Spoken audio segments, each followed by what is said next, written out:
పరిశుద్ధ గ్రంథం నుండి కీర్తనలు 138వ అధ్యాయం చదువుకుందాం. ప్రార్థన. పరిపూర్ణుడా, పరిశుద్ధుడా, పరమాత్ముడా, నీకు స్తుతులు, స్తోత్రాలు, వందనాలు చెల్లిస్తున్నానయ్యా.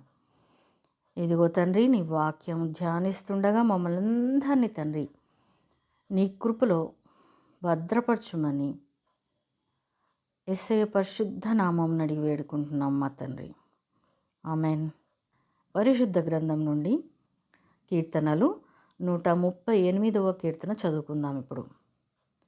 నేను నా హృదయంతో నీకు కృతజ్ఞతాస్తుతులు చెల్లించుచున్నాను. దేవతల ఎదుట నిన్ను కీర్తించెదను. నీ పరిశుద్ధాలయం తట్టు నేను నమస్కారం చేయుచున్నాను.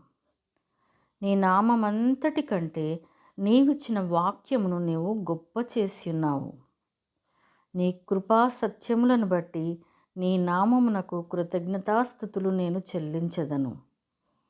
నేను మొర్రపెట్టిన దినమున నీవు నాకు ఉత్తరమిచ్చితివి.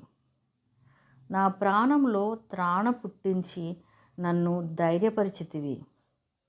యెహోవా, భూరాజులందరూ నీవు సెలవిచ్చిన మాటలు విని నీకు కృతజ్ఞతాస్తుతులు చెల్లించెదరు.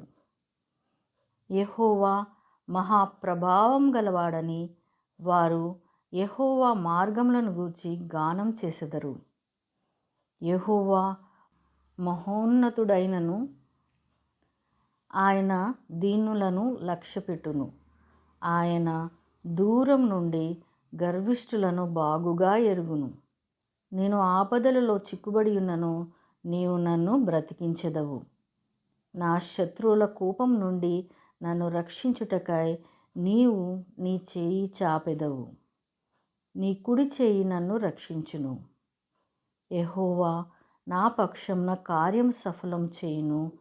యెహోవా, నీ కృప నిరంతరముండును. నీ చేతి కార్యములను విడిచిపెట్టకుము.